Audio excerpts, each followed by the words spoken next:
She travels daily across 21 miles, spread to serve students in 5 different schools. And currently she's serving over 55 students at this time. One person wrote, "The most significant contribution to school-related programs in our district is the gift of Wendy Minor's passion to do what's best for kids and her unwavering loyalty to the North Franklin School District."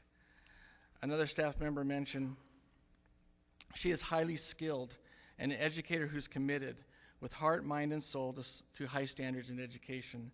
She works very calmly under stress. For several years, she worked with well over 90 students. She wrote many IEPs, attended many meetings on a regular basis, worked with many parents, teachers, and never once lost her cool, nor demeanor or her professionalism. Week after week, she gives up early mornings, late afternoons, and even some evenings to attend meetings with staff and parents. She's faithful and a loyal educator, willing to go beyond the call of duty. The dignity and integrity which she fulfilled her responsibilities in these services of our district alone, without any additional SLP support, is not only to be commended, but to be called heroism." A fellow staff member also wrote, "Working with communication disorder students in the schools can be emotionally and physically draining. Wendy finds ways to meet the challenge and adapts to the educational needs of these students, often giving extra time and providing personal resources to meet the needs of these students." So that means you can't use that extra money anymore on this. 2 other comments were, "Time and again I've seen Mrs. Minor take students through the specially designed program of learning, 1 syllable at a time. Mrs. Minor has taken on difficult tasks of serving students in 5 buildings each week. This is a tough assignment, but Mrs. Minor would never complain. She simply stepped up to the plate to do what was needed at the time for our children. She stays late frequently. She's looked to by her colleagues as an expert who contributes some great ideas. She builds bridges and helps them understand their role in education." And the last one, "She demonstrates enthusiasm and versatility in meeting the individual needs of her students. Her creativity in curriculum and resources continues and inspires her colleagues. One word that encompasses Wendy is integrity.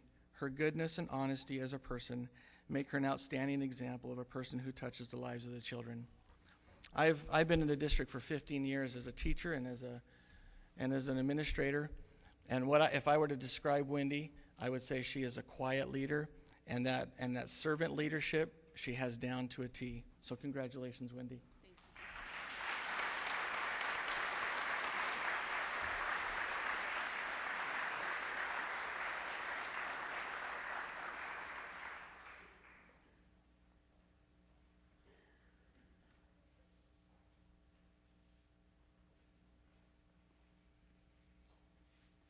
Congratulations, Wendy. Next, from the Pasco School District, I'd like to introduce Superintendent Sandra Hill.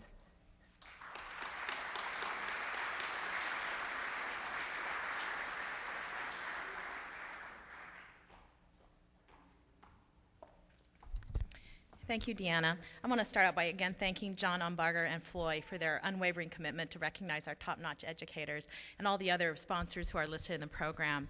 I often say it does take a community, and you prove it.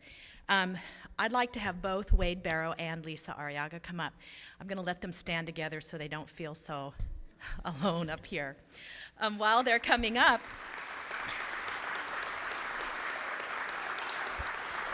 I'm very honored to present Crystal Apple Awards to 2 of Pasco's outstanding educators, Robinson Elementary bilingual counselor Wade Barrow and Stevens Middle School language arts teacher Lisa Arriaga.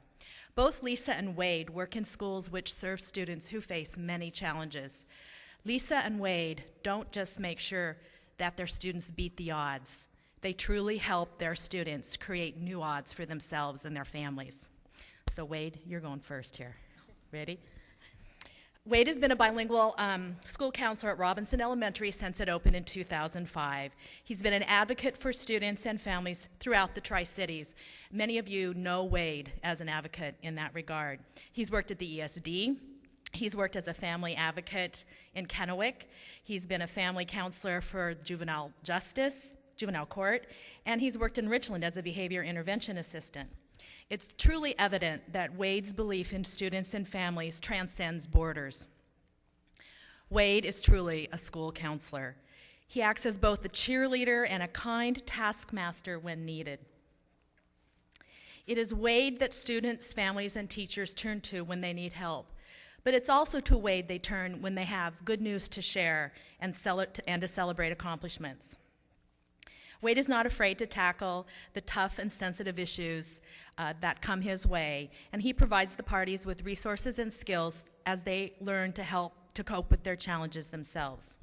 He is also an instrumental member of Robinson Elementary School Improvement Leadership Team.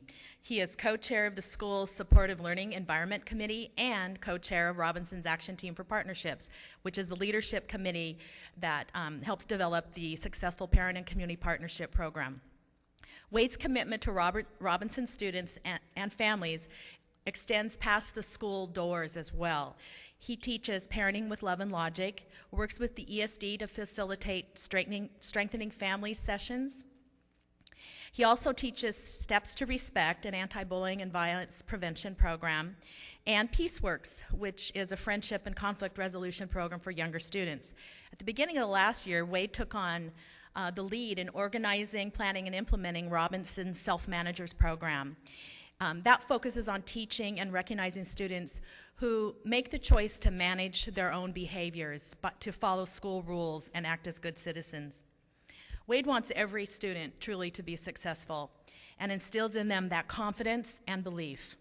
Confidence that they can meet and overcome challenges, and the belief that each will make a difference in our world. As with any of us who succeed professionally, we always have those around us who support us personally. Wade is married to Amy, who is a bilingual teacher at Markham Elementary.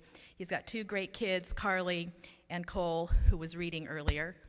I'd like you to stand up, Wade's family. And I know that Wade's Robinson family is here too. And I'm almost afraid to ask them to stand up because one of them said they painted their bellies. So, Jerry? No? Anyway, you're not going to stand up now. Anyway. Wade, as many of you know, Wade is truly a friend to all, and we in Pasco and our families and children are very fortunate to have him working with us.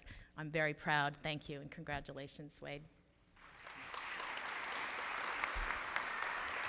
Pasco's next Crystal Apple Award winner is Stevens Middle School Language Arts, 7th grade Language Arts instructor, Lisa Arriaga.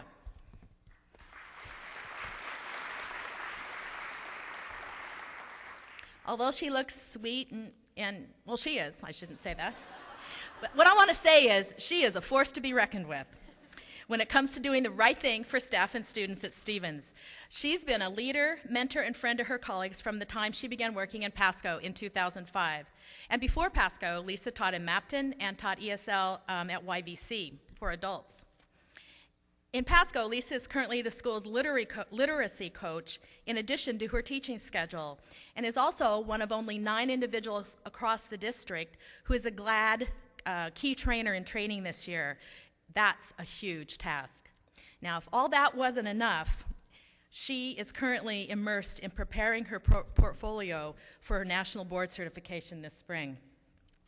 Lisa also involves Stevens families in many school opportunities. For several years, Lisa has been Stevens Middle School's Family Literacy Night coordinator and has served as the school's literacy committee chair. Less than a month ago, Lisa's students rolled out the red carpet for students and families at a night at the Oscars Literacy Night. The event drew a large crowd, and everyone had a fabulous time as they celebrated lights, camera, and action of literacy. Lisa shows enthusiasm and versatility in meeting student needs. She is an avid teacher, preparing non-traditional college-bound students with skills and the desire to pursue higher education. In the past, she has organized Stevens Battle of the Books competition, developed a Reading for Success innovative class, and many other special activities for her school. Lisa is truly a committed middle school educator. And when we all think back to our own middle school years, we may remember feeling a little unsure about our place in the world.